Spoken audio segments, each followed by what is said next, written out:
What's going on, everyone? Happy Monday to you, and we might be in for a quick one here tonight. I got to tell you, the only reason I really decided to do a review tonight is because WWE booked a World Championship match in the main event of Monday Night Raw tonight, and even though I strongly believed that WWE would not do a world title change on TV in the month of December, no less, historically the worst month of the year for wrestling, even though I felt like they weren't going to do a change here, you never know. You got a Money in the Bank briefcase floating around there. You never, ever know. So I decided earlier in the day that we better come up here and do a review tonight of Monday Night Raw, regardless of what we see on the show. And it was still a very good show. Like, what's great about Monday Night Raw right now and WWE in general is even though when we got a show that's going to give us a lot of nothing, it still gives us a lot of something. And this thing had a bunch, more than three, but three really excellent matches that perfectly spaced out the show.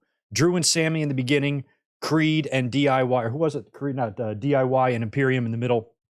And then Seth Rollins and Jey Uso in the main event. I thought was all really good in-ring wrestling tonight. In terms of major storyline developments, we got some hints, but nothing too major in terms of what we're going to see coming up at the Royal Rumble. We have 2 months of build for that.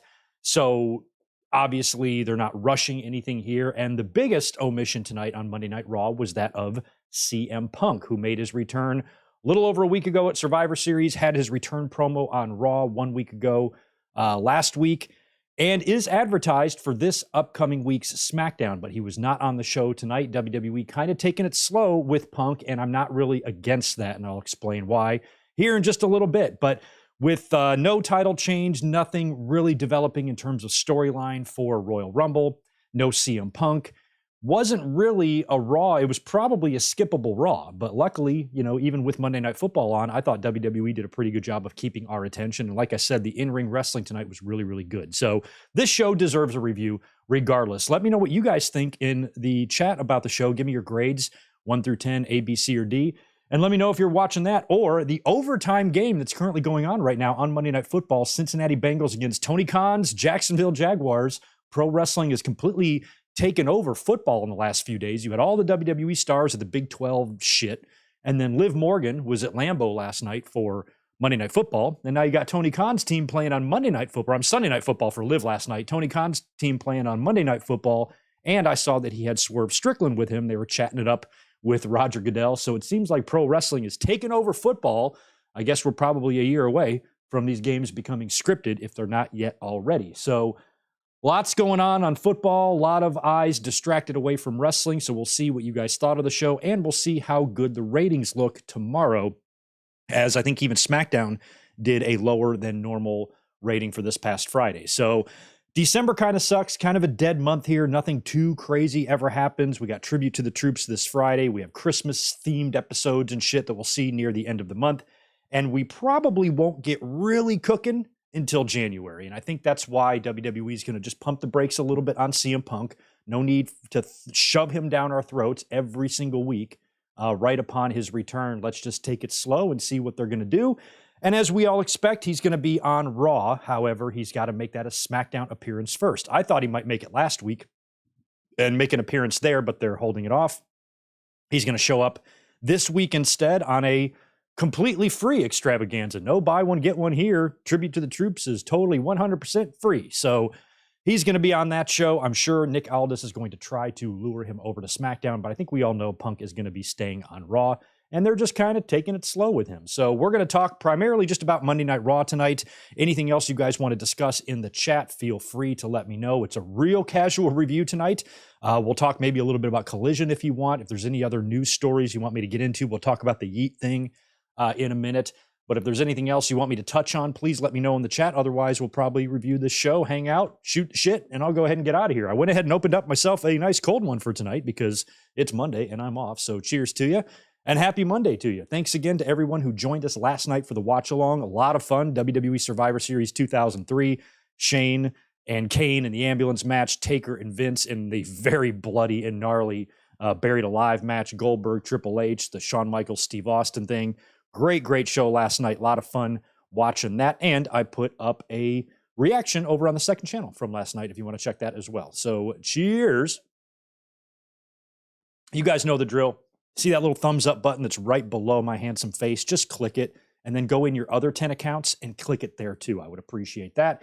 Thank you so much. And if you're not a subscriber, get it on. Our next target goal is 50K here on the channel. So that's what we're looking to reach. Let me do a quick shout out here and say hello to everybody in the chat, and then we'll get moving on what we need to discuss tonight. Good to see our friends, channel members like Zane, yeeting us up real early. We got Zach Palgett hitting me with the Bubs and the Tito's. We are about a little less than 2 weeks away from the 1 year anniversary of Bub leaving me. It's crazy that it's been a year already. It was December 16th. Last year, he was still with me a year ago at this time, so it's good to see his little emojis still popping up. George Morris is here again, token 5. Thanks, dude. Hope you're doing well. Hey, Greg, how are you doing? And how is Tito? Raw, 0 out of 10. How about Starcade 94, 95, 96, 97, or Armageddon 2000, 02, or Vengeance 2001 watch-along? Some of those we've done. We might not have done Vengeance, but I've definitely reviewed Vengeance. That was right here in San Diego.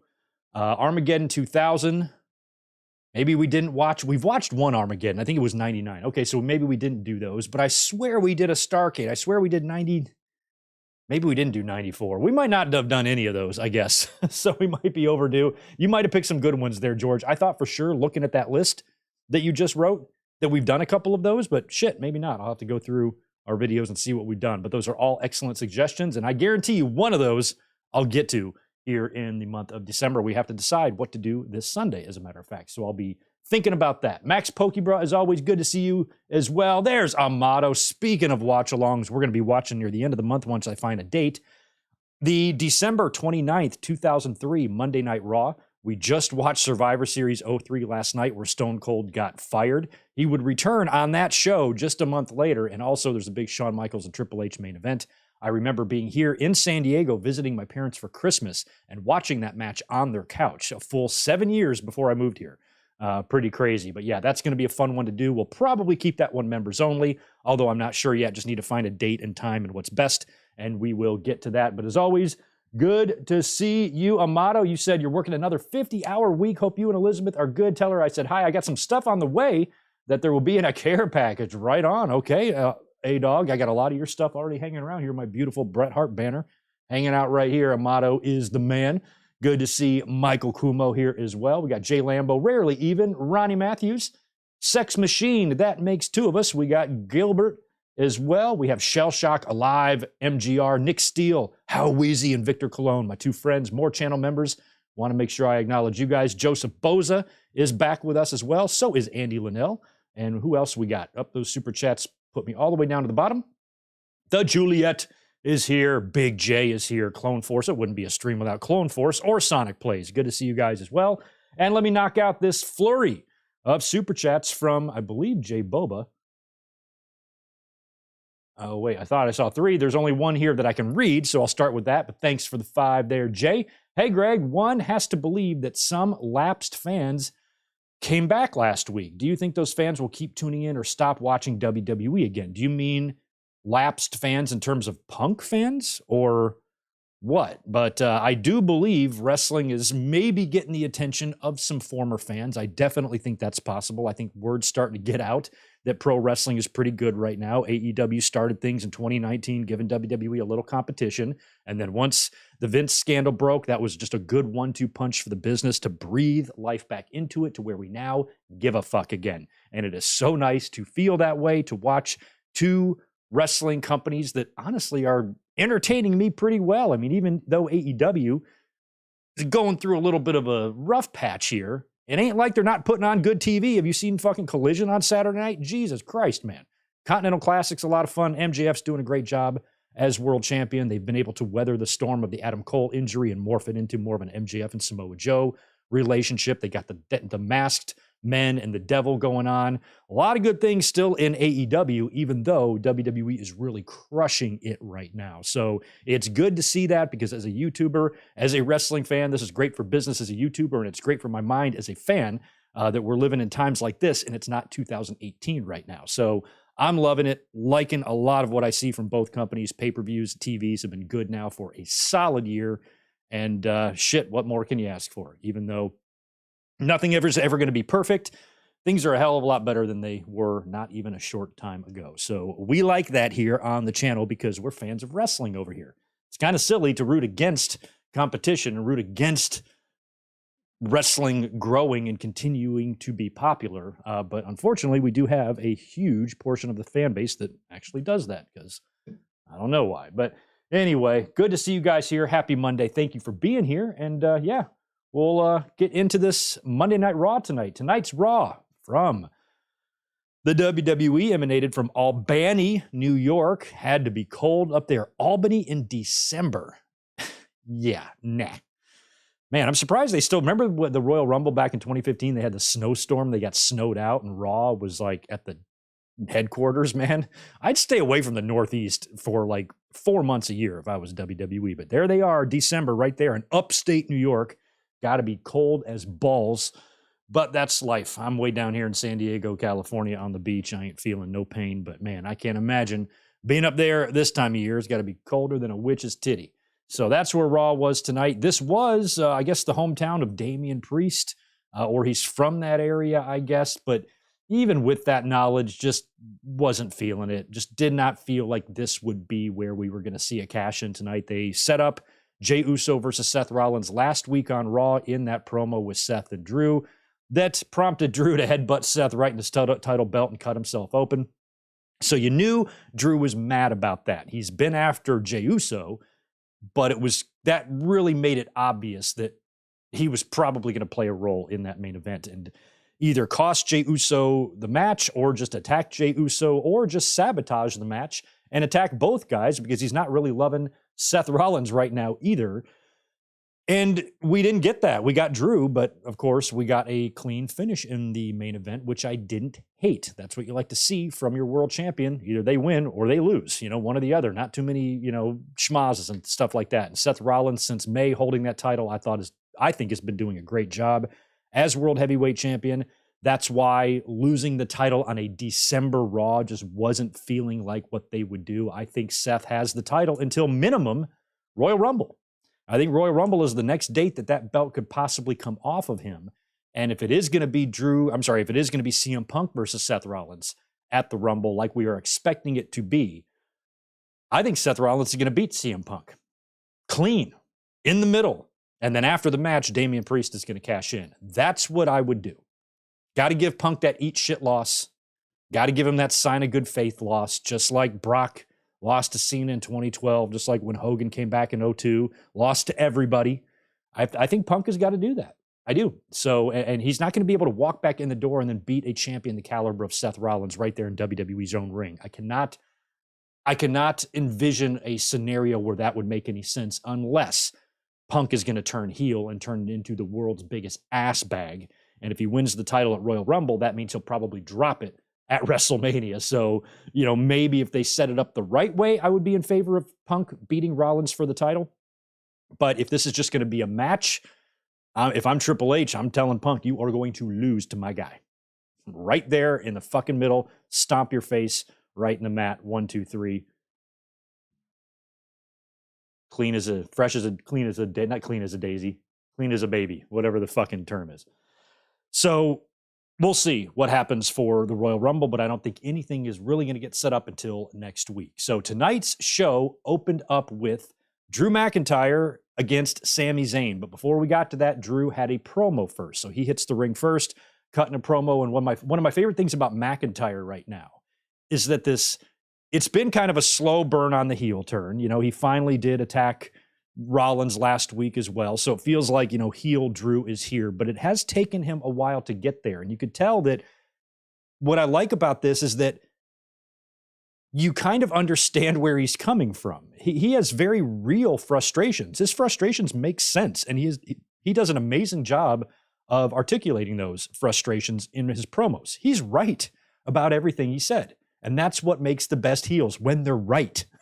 And he really is. Like, you really do kind of understand where he's coming from and why he has these frustrations and this anger. Now, Sami Zayn then comes out and he says that, I used to think that we were alike, but we're not alike at all. I don't go around blaming my problems on other people and that type of thing. So they kind of start jawing. And that just leads us right into our match between the two that opened the show. But in terms of what McIntyre was saying, venting these frustrations and kind of what got him to where he is now in terms of his thinking and his line of thinking and his motivations, I really like this version of McIntyre, because he's starting to, like, an angry McIntyre is much better. He's such a big badass.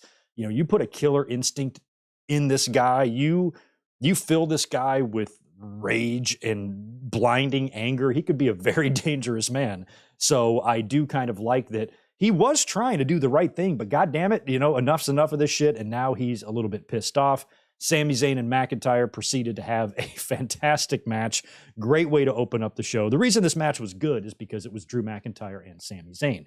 That's what happens when you put two wrestlers like that in the ring together. They're going to do great shit. They did here. Now, the story in the match was Sami tweaking his leg kind of early, fought on the bum leg pretty much through the whole match. Finally, tries to do some sort of a leapfrog move and jams his leg again right at the very end. And Drew capitalizes on that and hits him with a chop block from behind and takes out the already bad leg. And then Sami eats a claymore right down the throat and gets pinned by McIntyre. So another thing that I noticed about tonight's Raw is that in a match that a lot of times we would see end in a disqualification or a count out or a distraction roll up or outside interference or something like that, Drew and Sami and Jey and Rollins, both of these matches were set up to not have a finish or to not have a winner, and we got a winner in both. And that's good.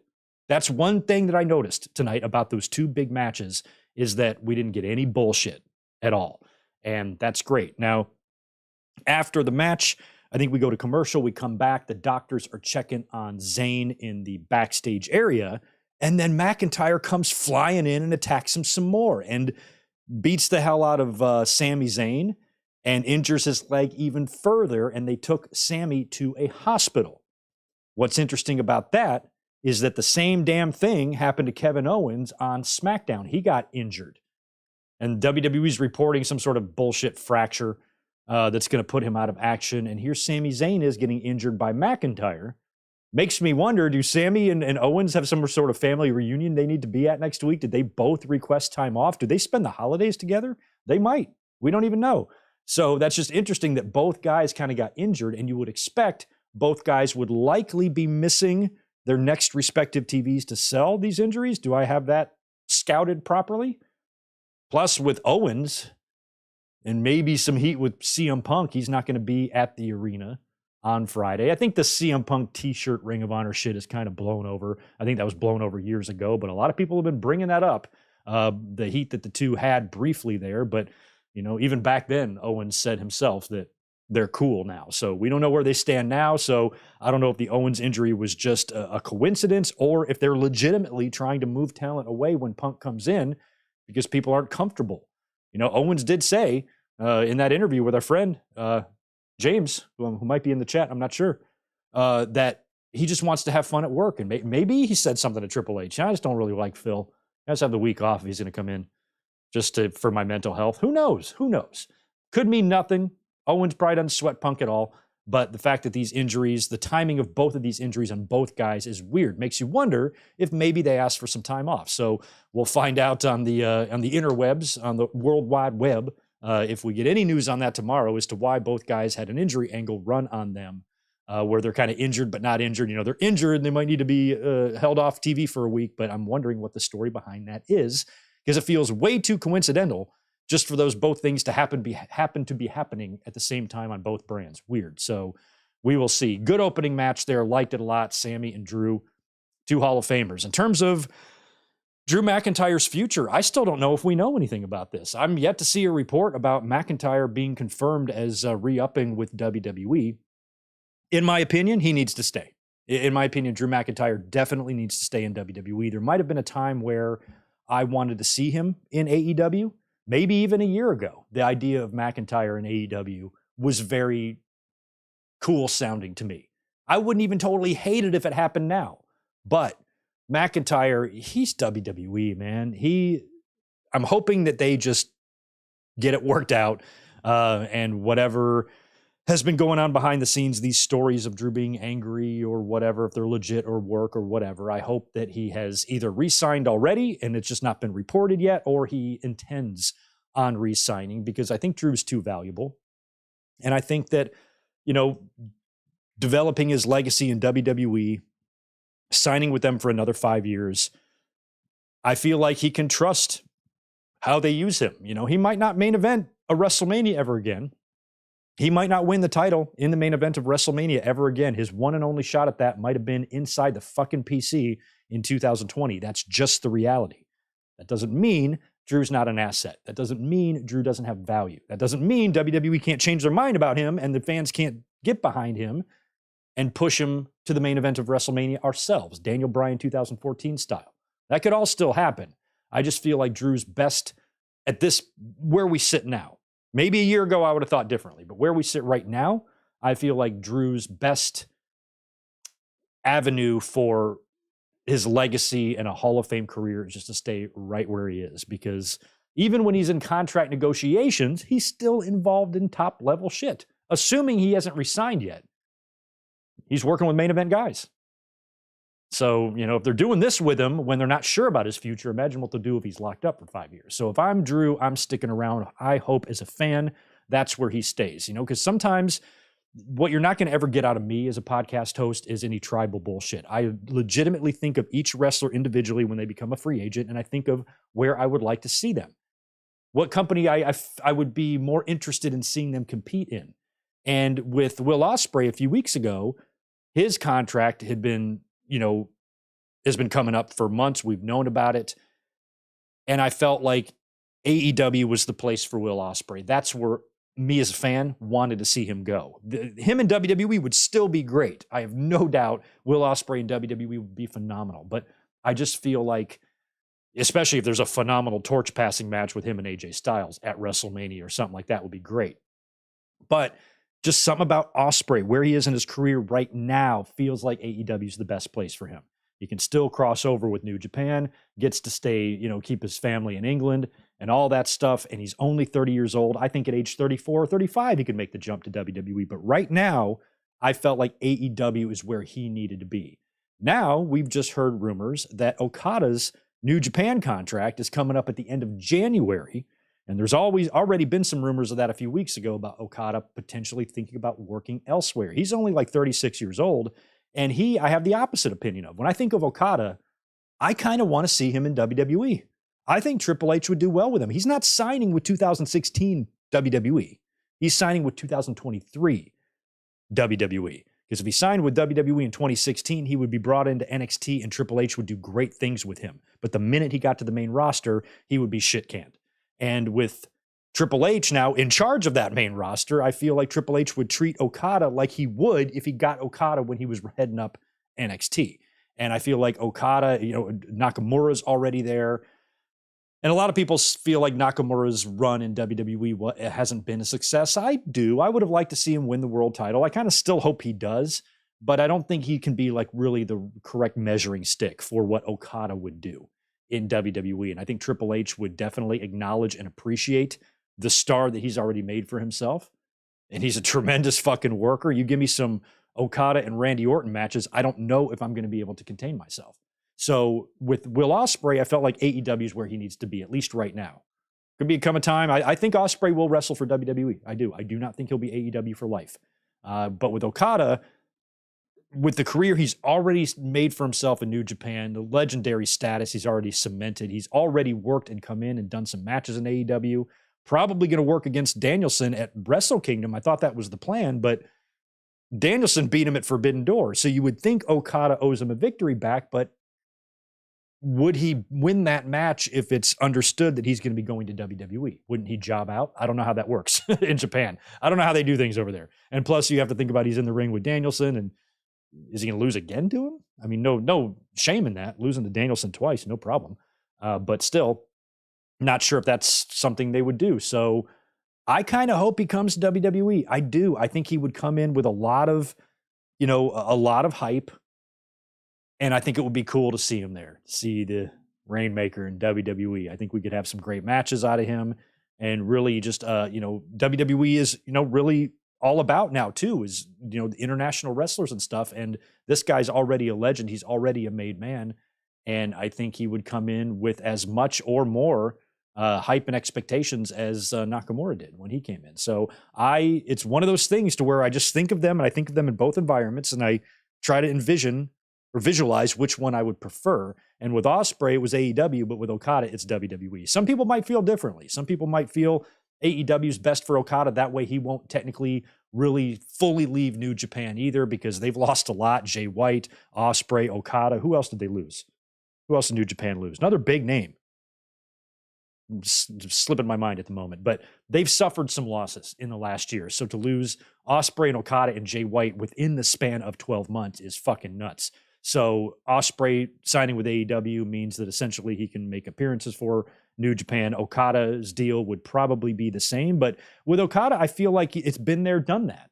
You know, he's different than Ospreay in terms of the stage of his career. He's older, and now he's where I think as Ospreay is going to be in 5 years from now. Right now, I feel like if I'm in Okada's shoes, signing for 5 years in AEW now puts me 41 when I'm a free agent. You know, I feel like if I'm going to become a mega, mega crazy star, then WWE might be the place to be. But it depends on him. Everybody has different personal motivations and points in their life or career where they are. You know, with Ospreay, didn't want to leave his family, didn't want to uproot his family, move to the States. Okada might not want that either. And if that's the case, and if Okada does not want to move his family away from Japan, AEW is probably the better option, because at least he'd be working a more limited schedule and he wouldn't have to be here all the time. So that's all stuff that has to be worked out behind the scenes. That's stuff in Okada's personal life that has nothing to do with me as a fan. But if I had to choose, if I had the ability to choose where he would land, I would pick WWE. So we'll see where he goes. But McIntyre, same thing. I think Drew should just re-up, stay where he is in WWE. I still think he's got a lot of good years there. When he's in the ring, watching him tonight against Sami Zayn, it's crazy to me how fucking huge he is. He was always a tall guy, even when he was young, babyface, early, chosen one, Drew McIntyre, before he really filled out. He was still big, but now, like, when he's such a fucking thick guy, like, he takes these bumps, and I swear his, you know, from the ring mat to the top of his shoulder is like a full 1.5 feet. It's crazy. So he's just a thick, big dude. And I like thick, big dudes. You know what I mean? And I just think McIntyre should stay in WWE. I think he'd have a better chance at, you know, a major, major legacy if he just stays where he is. So we will see. After the Drew and Sami match, we got Becky Lynch backstage being interviewed by Jonathan Coachman Jr. And Nia Jax shows up, and Becky and her exchange some words, and Becky says, you know, I never did give you a receipt. And to me, that's mind-blowing. I cannot believe that we never got a TV one-on-one match between Nia Jax and Becky Lynch after that punch happened. That's insane to me. How did we not get that, like, right away in January? How did we not get that at the Royal Rumble? Right? So I don't even understand how that never happened, or at least main evented a Raw, where fucking brand she was on back then, SmackDown, leading up to Mania or leading up to the Rumble or something. How we never got that done, I have no idea. Maybe they actually do this for the Rumble. It feels like they're starting something, so I don't know if this is just going to be a TV match between the two, or if they're actually going to build this thing for 8 weeks at the Royal Rumble. At least if they do that, there is some meat to the story. They do go way back. They have a long history. But do they have a long enough history to squeeze 8 weeks of build out of this thing? I don't know. That I don't know. But they've been building Nia up. You know, they've been slowly building her up, and tonight she defeated Shayna Baszler one-on-one with the Now and Later, squashed her, pinned her clean right there in the corner. So she might be, they're building her as a monster to face Becky Lynch. Becky beats her, and then boom, Becky heads to WrestleMania to face Rhea Ripley. Or does Becky Lynch have to win the Rumble to do that? I don't think she does. I think maybe the winner... we're too far away from Royal Rumble to think this way, but I've always felt like with the men's and women's Rumble, they'll challenge opposite champions, you know? Like the men's Rumble winner will challenge for Roman's belt. The women's Rumble winner will challenge for Ripley's belt. Otherwise, both Rumble winners are going to be challenging for titles on the same brand. I just don't think they're going to do that. I think it's got to be separated so they can talk about these Rumble winners on their show. They each show has one type of thing. So I feel like that's the way it's got to be, but Becky and Nia are clearly being built up for something here, and it might just be a big-time Raw match in a couple of weeks. Let's hope that's all this is, because I do not need these two at the Royal Rumble. Although, like I said last week, as much as it pains me to admit it, WWE's doing a good job with Nia Jax. If they must bring this person back, and they just have to, then at least they're not using her in a way that's making me throw up. So that's good. That's why it's so nice to have Triple H at the helm, because I don't think that would be the case if Weirdo was still here. We had another great match right in the middle of this card here. DIY versus Imperium, 2 out of 3 falls match. Still a lot of dissension behind the scenes with Kaiser Permanente and Leonardo da Vinci. Kaiser's all mad at him and shit, and he seems to kind of not be sweating him too much, because Gunther, every time he turns up, he heaps praise on Vinci and kind of shits on Kaiser, and Kaiser's getting increasingly mad. It's probably because he looks like a jacked Doogie Howser with a really shitty haircut. So they're out to the ring to face DIY. I'm trying to like DIY. I really am. God, they were one of my favorite tag teams 5 years ago. But it's like, shit, man. The new song and the way watching Ciampa come out like a rookie, come out dancing like a rookie is weird. Trying to get the crowd hyped up. He feels like he's like in his first couple of years. Like he's just, when he comes out through the stage, I'm like, this is not the stone cold Ciampa that I know, coming out and bouncing around, trying to get the fans hyped up like you're at an indie event in front of 150 people. Weird, but I'm still giving it time. I still think that the look, the music can grow on us. Nothing is over and fits right away. Sometimes shit takes time. Best example of this is something like the Judgment Day that's dominating WWE programming right now. But at first, it was a little off, and I feel like the same thing is true here with DIY. They just need to find something. I don't know what it is, but something that's kind of like, oh, they're great or whatever. But the wrestling, they ain't got to worry about that. They already do that well. So does Kaiser Permanente and Leonardo da Vinci. They both do wrestling really good too. This was a lot of fun. Kaiser got the early pin on Ciampa, holding his tights, putting Imperium up 1-0, which means DIY had to come from behind if they were going to win this match, and they did. DIY stole the next fall with another similar roll-up on Imperium. And then in the third fall, DIY goes for their big running knee finish thing on Kaiser, who's in the middle. Now, Vinci grabs Ciampa's leg and pulls him out of the ring. Ciampa then kicks his ass and throws him into the steps, runs all the way around the ring back to his corner, gets tagged in by Gargano, and the two of them hit their whatever the hell it's called. What's their double knee thing to the face called? It's not the BTE, it's something else. They hit that to Ludwig. He goes down, and Imperium loses both second and third falls, and DIY gets the win. And Gunther will be not happy about that. Gunther did have a quick appearance backstage later on with Adam Pearce, where they didn't even show what they were talking about. Gunther just kind of showed up at the end of an Adam Pearce and Jey Uso conversation, and Pearce is like, oh, I got some ideas, and then they go into the next match or whatever. So that's all we really saw of Gunther. Pearce, I guess, is going to talk to him about who his next challenger could potentially be. I don't know if Gunther's going to have a title match at the Royal Rumble. He doesn't necessarily have to, but since he's Intercontinental Champion, shit. I would love for him just to defend and drop the title to Chad Gable. Here's how, I guess in a perfect world, here's how I would do it. Just don't have Gunther in the Rumble at all. Or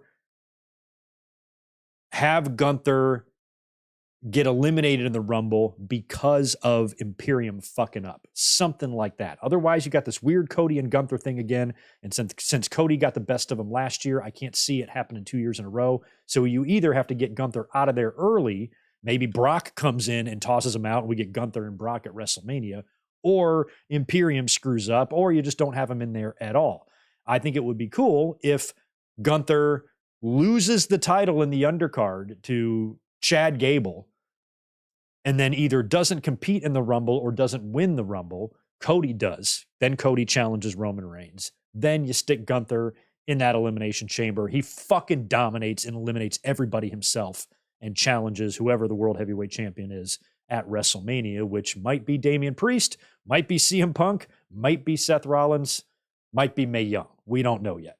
But that might be the way I would do it. But all of this shit going on in the Imperium with these two doofuses not getting along and Gunther giving him shit. That's got to lead to something, right? Maybe that's what's going to cause. Maybe Imperium doesn't cost Gunther the win in the Rumble. Maybe they cost him the win in the match with Gable or something. But I also feel like Gable's got to kind of beat Gunther somewhat clean if you want to make him. But, then again, he's doing still weird shit behind the scenes like we saw next. We cut backstage. We got the Creed brothers there with the New Day, and American Alpha walks in, Otis and Gable and Tozawa, and just the lovely Maxine. I love her. She's just so great. She ends up doing some squats with Tozawa. Not bad. I'm not even sure if I could squat Tozawa. And the way she's going up and down, like, you go, girl. You go, girl. That girl was 12 years old when I did my first YouTube video. Can you believe that? I have this like kind of like Tori or Stacy type of love for her. Like, it's just impossible to not like her. The hot WWE blonde has come and gone, like so many of them throughout the years. Your Summer Raes and your everybody else's, but there's something about Maxine that's super fun. She's just got a lot of energy, and she stands out more than some of the other ones did. And she's hanging around with people like Gable, who's teaching her to work. She's chucking suplexes around. It's like, as a character, you want to root for her. Most of the time, this type of segment, these type of characters are fillers on the show that have never interested me. I've very rarely found them funny. I've never cared about any of the characters or what they're doing in these segments, unless it's like a Mae Young or something where you just automatically love her. But any just sort of typical segment like this, I don't give a second thought to. But Maxine, she actually makes you care. You actually want to see her do good things, do her worms and learn wrestling moves. And she's got that energy when she does something good. I like that. I don't know. It's just very appealing as a character. So I think her character is a lot of fun. Maybe one day she can take it to the other extreme and join Imperium and, not speak and be, entertaining at all. But right now she's pretty fun. I like how Chad Gable gets her motivated, and she really seems to be happy when she reaches these goals. It's awesome. So I like Maxine. We're fans of Maxine here on the Good Mike Work Commentaries YouTube channel. Oh, another great segment. Again, another segment that I would normally roll my eyes at, but I fucking loved this. You cut back to Judgment Day's clubhouse, and R-Truth is back in there again. I think R-Truth thinks he's in the Judgment Day. That's the problem here. So they kind of ran him out of there last week. And last week, Damian Priest even showed him a little mercy. And I even thought to myself, I'm like, why did Priest not murder him? It's kind of nice of him. It's a nice guy, that Damian. So now the Truth is in there again. They walk in. And by the way, Mommy and Balor are not on the show together. So I hope Buddy and Dom aren't worried about what those two are up to. But they were both off the show tonight, leaving only Dom and Damian and the little guy from the Elf movie. So they're all in there, and they show up, and R-Truth is got a little black and white, like tube TV, like old ass TVs. I've got one that I play Nintendo on. And he's got it on a little stand there, and he's like, I just got this LED almost flat screen, like almost flat TV. It's almost flat because they were curved. I think it was in black and white. He had nothing but snow. Just static on there. He couldn't even get it working. And then the camera cuts to Damian Priest, who has his back turned. And he goes, man, I told you last week to stay out of here. I thought I told you to get out of here. Something like that. But he's not even looking at R-Truth. And then JD gets really mad at him. He's, get the fuck out of our clubhouse. And then Priest is like, oh, calm down. And he lets R-Truth live again. So that's twice now that Damian Priest has not murdered R-Truth for infiltrating his clubhouse. And he's almost not only tolerated him, but protected him from JD, backed off JD. Yo, chill. So if that's not evidence of a babyface turn, I don't know what is, because nobody wants to see R-Truth get hurt.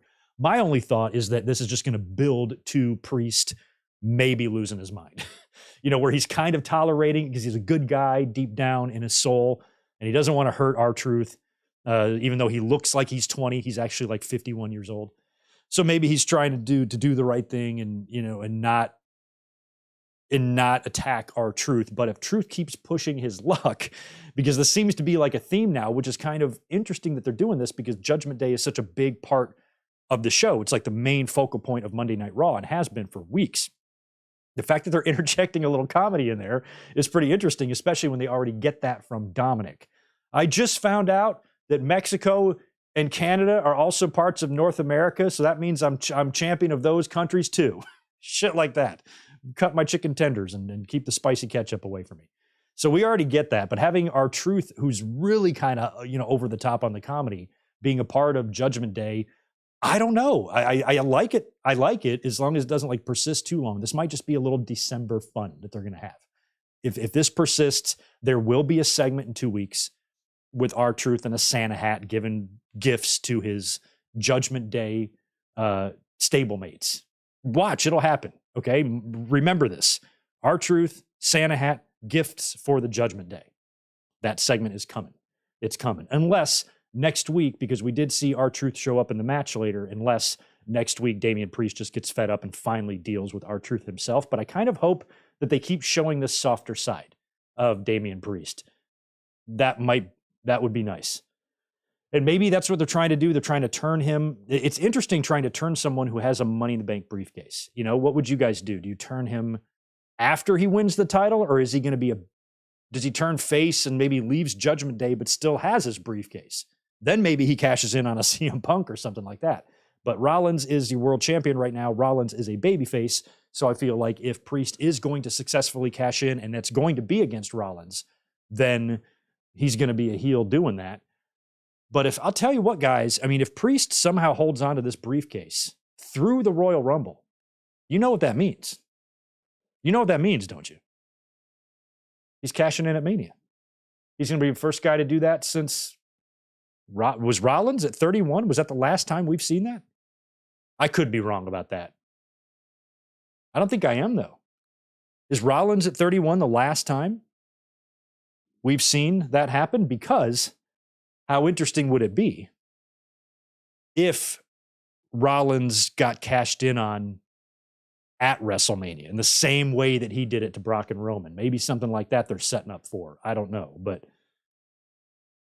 if he doesn't cash it in by the Royal Rumble or at the Royal Rumble, I suppose he could still cash it in an Elimination Chamber. There's another one, Australia. Is that where they're going to be? Elimination Chamber's in Australia, right? And that's a big show, right? Unfortunately, it's not Puerto Rico, but it's a big crowd, a jacked crowd, a WrestleMania stadium level sized crowd. If the Elimination Chamber is for the World Heavyweight Championship. Although that might not be the case because the men's match is going to probably determine a challenger.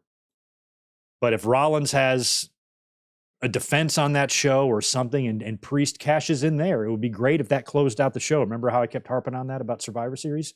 Oh, he's going to close the show. It's going to be the last thing you see. That's where you want Damian Priest's win to come, is at the end of a show, to where the final image is him as your new champion. Nothing else to overshadow it. Maybe Australia. Maybe Down Under. Did I say that right?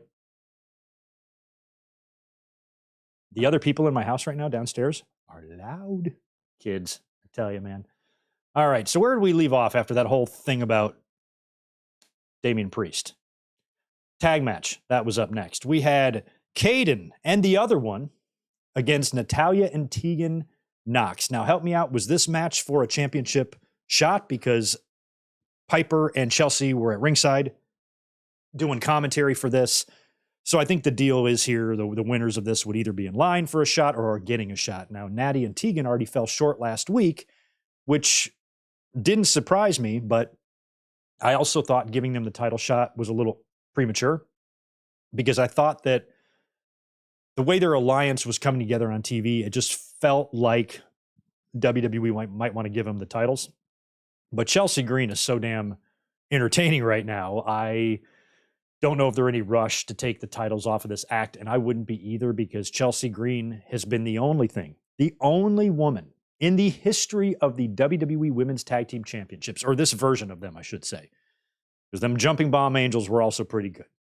But Chelsea is the only woman in the history of WWE to make me give a shit about those championships.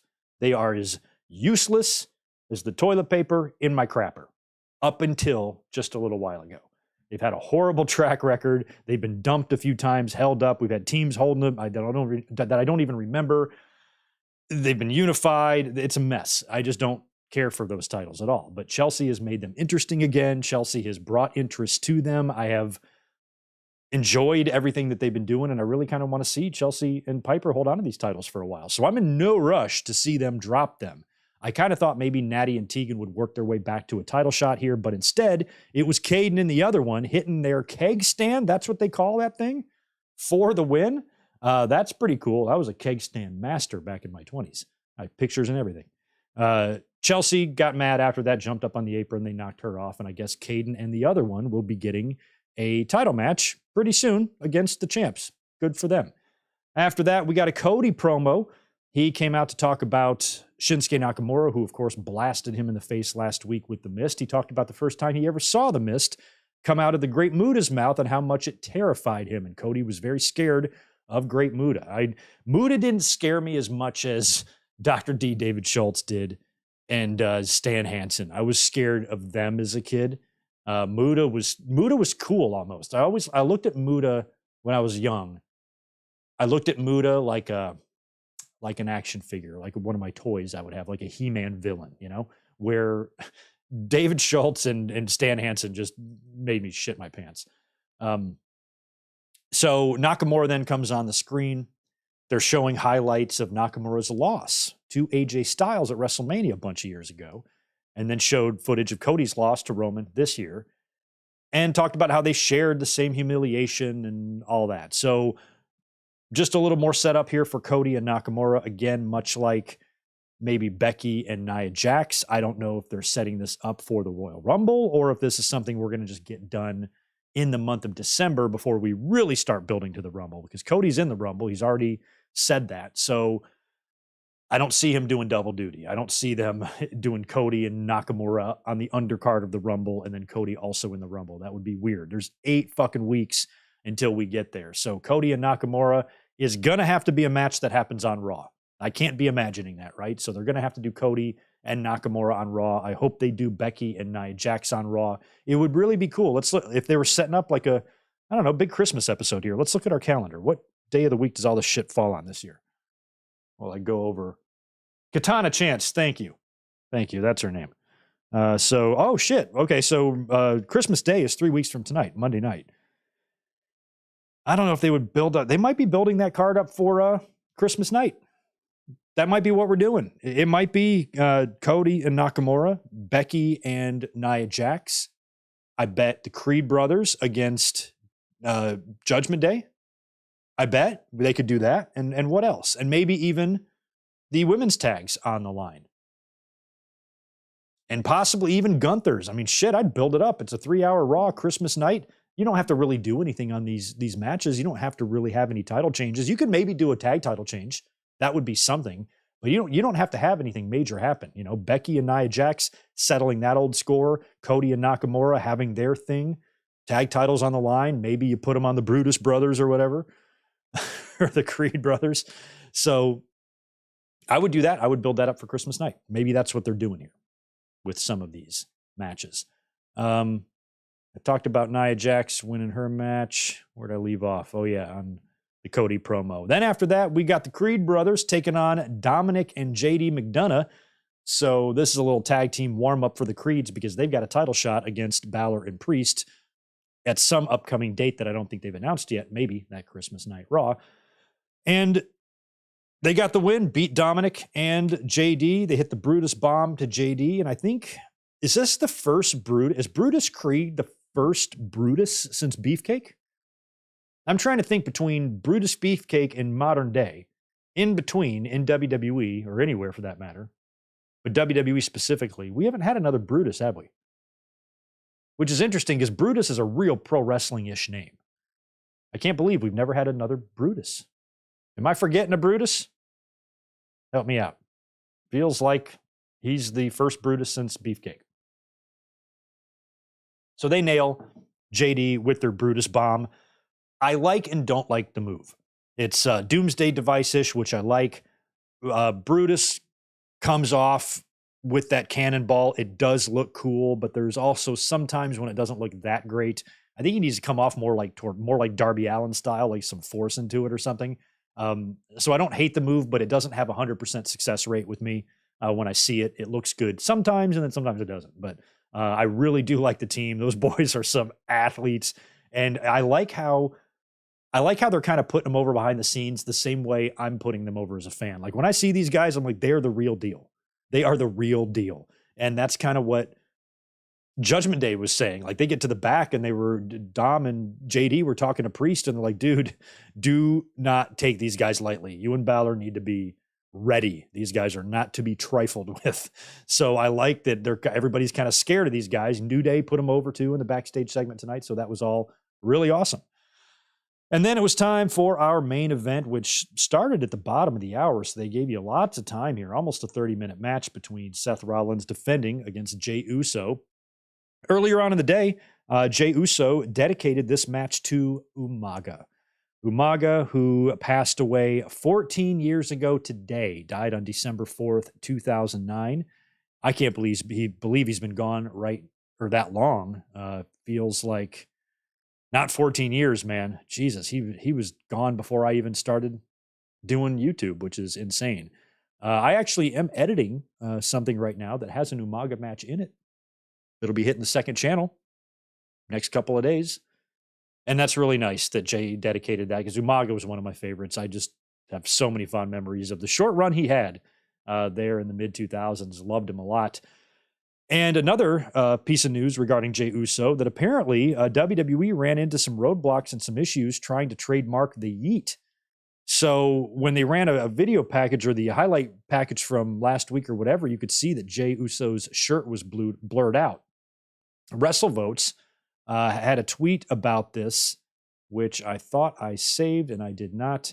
But it was basically just saying that WWE ran into trouble trying to trademark Yeet, and they have suspended all promotion and merchandising for it. So here is the tweet from WrestleVotes about 3 hours ago. As evident on Raw just now, I'm told WWE has found trademark issues with Jey Uso's Yeet. The word and merchandising will no longer be associated with Uso going forward. So apparently no more Yeet, which they really worked hard to say all of that. The crowd is chanting it, signs all over the arena tonight with Yeet, and they were chanting. So now all of a sudden, 3 weeks ago, they were ignoring CM Punk chants and trying to elevate Yeet chants. Now they are trying to elevate the CM Punk chants and ignore the Yeet chants. What a difference 3 weeks makes. So that sucks, especially that they've already started their promotion. They got the merch out. They had the shirt. They've sold some of the shirts, right? Haven't they sold Yeet shirts? Who owns Yeet? What issues have WWE run into with this that would make them suspend all attempts going forward? Maybe they're still holding out hope they can bring Yeet back, but you're trying to get Yeet over. Now you have to temporarily suspend Yeet, maybe to bring it back later. I don't know, but it looks like the Yeet thing is done. He's back just being regular old main event Jey Uso. So no more Yeet, which is fine with me because I don't know what it means. I don't know what any of that. I don't know if am I Fleek? What's Fleek? Is Fleek still happening? Do we Fleek stuff or what happens with Fleek? I don't know. I don't know anything. Look at me. I'm a 46-year-old fucking honky. So no more Yeet, I guess. This match was good. Oh man. And it was good because it was a babyface match. So there was the respect and it was competitive and it was a lot of fun. Couple of different commercial breaks here. These two work well together. It was just a great main event. That's what I was saying earlier at the beginning of the show. It's like, even though we didn't see a whole lot of storyline development on this show because we're in a time-killing phase, not only does December just usually suck for WWE and wrestling and Monday Night Raw, but you're so far off from the Rumble. And now that you've taken away the meaningless TLC pay-per-views and stuff, there's nothing to do in December. I still have always maintained that WWE should bring back the Slammy Awards. I've always been a big advocate for that. I miss the Slammy Awards. And I think that during all of this dead time in December, doing a Slammy Awards special would be great. Dress everybody up in a suit, put it on USA Network on a Monday. Everybody's off from Raw. You go do a banquet hall and you do the awards. That would be a lot of fun. I think that would be so much fun. And something good to do in December when business usually sucks anyway. But I was happy that even though we weren't going to get anything that amazing happening on Raw tonight, we were given really good wrestling with a great championship match with a clean finish and an actual finish. A great opener with McIntyre and Sami, also with a finish. Great 2 out of 3 falls match in the middle, all with finishes. When I look here, actually help me out. Did we see a DQ tonight? I don't think we did, right? Drew beat Sami. Nia beat Shayna with the now and later. DIY over Imperium. Caden in the other one. One with the beer keg or whatever. And then Creed's beat Judgment Day. Yeah, that's awesome. It feels like that's not common. Maybe I'm pointing something out here that actually happens kind of frequently, but all of the matches had finishes tonight. I'm just now kind of realizing that. Maybe all of the finishes last week, or all the matches had finishes last week. Maybe they did, but this feels like something that's kind of uncommon. And that's good. So I thought tonight's Raw, in spite of everything, was good. That's what I ask out of WWE, because you find yourselves in dead spots throughout the year. You know, if there's a long gap between pay-per-views or holidays and shit like that, when you can still find ways to make the shows good and, more importantly, worth watching, I think that's a plus. And I think they deserve a little bit of credit for that, even if some folks didn't love Monday Night Raw tonight. So there you go. There's kind of my basic Raw review in a nutshell. Did I forget a match? I don't think I did. I was only like 70% paying attention to Raw anyway. Let's cruise to the chat since I haven't talked to you guys in a while. See if you guys are saying anything. Let me just give this a refresh in case I got stuck. Sometimes happens. Please do me a favor. Smash Mr. Thumbs Up button for me. I'd appreciate it. I'm going to read some of these comments here.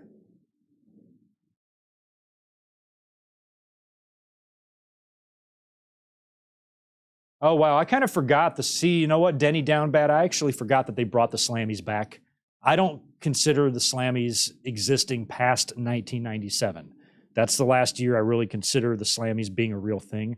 Because other years they were trying to weave it into Raw, and I hated that. I used to express how much I hated that because it's not what I don't want that. Even if they come out in there in tuxes, it's not the same. Fuck the whole arena setup. You're not selling tickets for this one, WWE. You can afford to take one Raw off, do a big 3-hour banquet special, stick it in the same type of place that the Slammies were in 87 or 96 or 97, or where the Hall of Fame 2004 was, somewhere like that. People sitting down at fucking tables, big ass stage. You give out awards. You can shoot a couple of angles. You can have fun. Hacksaw Jim Duggan and Harley Race can brawl all over the building, go into the women's locker room, and they run out with their titties hanging out and all that stuff. It can be so much fun. Fighting in the catering area, you know, jumping off of staircases onto couches. You can have all sorts of fun at the Slammy Awards. And since it's December and nothing really happens anyway in December, it's been that way for a lot of years in WWE. Take one off. Do something different. Have it be the Raw before Christmas or something, and give the talent some extra time to heal their bodies. I've pitched years ago, I think about 10 years ago now, I remember pitching a December off season, the entire month of December off for the talent, and bringing them in maybe in the middle of the month to do the Slammy Awards. The entire roster, 1 month off. Rest your bodies, spend time with your families. You've earned this. Thank you for the great year. We're going to run highlight specials. We're going to run the Slammies, and we're going to run other shit for the next 4 weeks on Raw while you guys regroup, the wrestling fans regroup, and we creatively regroup. But unfortunately, when you sign TV deals and negotiate TV deals, they are paying for 52 weeks of fresh content. So you can't do that. My whole pitch and idea, even though is fucking brilliant, will never get done. And that's what sucks, because imagine if you were a wrestler working your ass off, the live event loops, and just boom, boom, boom, the travel, the puke-inducing travel, the headaches, the wear and tear on your body, the lack of sleep, the shitty food, trying to squeeze in workouts and still maintaining your body through all of that. If you had that 1 month on the calendar every year that you get to look forward to as your decompression, as your rest period, imagine that would be a really good and attractive free agent magnet to me if you had something like that. Shit, I want to go work there because I get holidays off.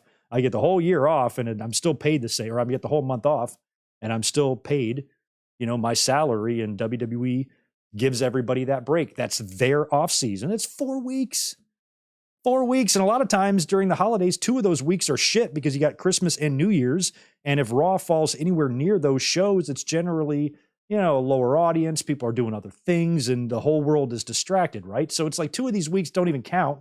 You'd really only be missing 2 real weeks of TV doing something like I'm pitching. But we're just not living in an age where that's even possible with how these TV negotiation rights are dealt with now. Like, this can't be done. But I'm just saying, fantasizing, I would want to do this. I think the wrong people in this world are rich and powerful, I swear. Like, if I was the owner of WWE, I would implement this immediately. Immediately, and I would be the fucking talent's best friend. Nobody promotes quite like Greg Morgan. Jesus, I would give everybody the whole month of December off. Take it off, rest your bodies, come back. Now, when you come back, you better be ready to rock and roll. Oh, and by the way, every one of you motherfuckers drug tested on day 1. January 1st, you're all pissing. Because if I'm giving you 30 days off, you're sure as hell not going to sabotage me and do a bunch of drugs and have a bunch of fun. So spend time with your families, rest your bodies, and just relax. Do not do drugs. January 1st, here's your cup. Everybody, that's what I would do. That's what I would do. It's a great idea, wouldn't you say? Well, that's a good idea too, JT. You could put NXT talent on the main roster as well. But maybe they would be, I think everybody should just be off, because not only do the talent deserve to be off, think of the production crew. Think of these truck drivers, man, and everybody that just busts their ass and gets no sleep. Wrestlers are already back at the hotel with a pizza, chilling out, while Johnny and Mike and Dan are breaking down the fucking set at 4:00 in the morning, loading it into trucks, all sorts of noise and breathing in smog and shit, and then driving out on the road and staying up all night and eating a disgusting, 2:30 a.m. Wendy's cheeseburger. Fuck that. Give them some time off too. Like the whole company, everybody just go home. Go home and rest. I mean, a few people are going to have to answer the phone, like Peggy might have to stay there at the front door and answer the phone. WWE, can I help you? No, he's off for a month. Would you like me to take a message? But I think for the parts of the company that do the traveling and do all the leg work and the physical work in and out of the ring, those are the ones that should be rewarded with some time to relax. And I think you just you're a much better worker. I just feel like you have a better attitude if you see a light at the end of the tunnel. It's like, God, it's like just 1 year goes by after another. This never ends, never ends. If you had that one time a year where you knew you were going to get a chance to breathe, I think that would just make working more enjoyable, less, a lot more pleasant, and a lot less depressing if you had something like that to, look forward to. But anyway, just a thought. WWE will never do it, but they should. Oh, there you go, Max. Thank you. Nick Aldis came into TNA as Brutus Magnus. That's right. There has been a Brutus. I forgot. And he currently is also in WWE. Interesting. Yeah, SmackDown getting CM Punk back for the first time in I don't know how long is going to be cool. And I've always felt, I said this last week too, even before we knew anything about Punk's return, I said I think he'll make an appearance on SmackDown just to be there, just to get the visual of him being back. Some sort of a little tease with Paul Heyman would be a lot of fun, but I think it's going to be mostly him being there to tease the free agency, have Nick Aldis make a play for him, and then him ultimately signing with Raw the following Monday, and then maybe kicking off plans with Rollins heading into the Royal Rumble. That's the way I saw it happening, and I'm probably going to be pretty accurate on that, as I don't think that we're going to have anything other than a tease from CM Punk. I hope that WWE understands that a lot of fans might have been disappointed with Punk's return promo last week. It's gotten some criticisms for just not being as crazy as we thought it might be. So at least on SmackDown, you don't want to do the exact same thing and repeat that same thing. Punk's going to have to do some sort of a segment or something with Aldis where he's going to have to think about which brand to sign with and all that stuff. But I still think some sort of an in-ring or a backstage tease with Paul Heyman would really change the mindset of a lot of fans, because then they would be like, oh shit, oh shit, oh shit. Who knows what they could do with that? So I'm hoping we get it. Yeah, give somebody an Owen moment at the Slammies. I just think it would be fun. Put everybody in the tuxes. Imagine what Rhea Ripley and Dominic would be wearing. How good they would look. Put them right up front. Like I think it was 90, maybe 96. Probably both years, 96 and 97. But Sonny and Chris Candido sat right up front, and they both look so good, And Dominic and Rhea, and Rhea would be, whew. So having them right up front like that, they'd be taking home all the fucking Slammies, man. The two of them, best couple, best dressed, most despicable son. Dominic would be winning. He'd have so many Slammies. So many Slammies. But WWE, unfortunately, if they ever do something like that, they try to put it on Raw. It's not the same, man. They don't understand. They don't understand. They don't understand that it's not the same. They don't understand that it would be so much more fun if you just moved this into a banquet hall and did it there and filmed it and lit it and the whole deal, but just not selling tickets for that. No fans. This is just wrestlers and families and people in the biz. That's it. And Greg, I want a seat there too. Oh, that's a good one, Amato. Punk kicks out of the stomp, but then Seth hits the pedigree for a clean finish. Yeah, I don't know. That could go the other way around, but Punk losing to the pedigree, that's got Triple H written all over it. That would definitely be a finish that you would be reading between the lines, for sure.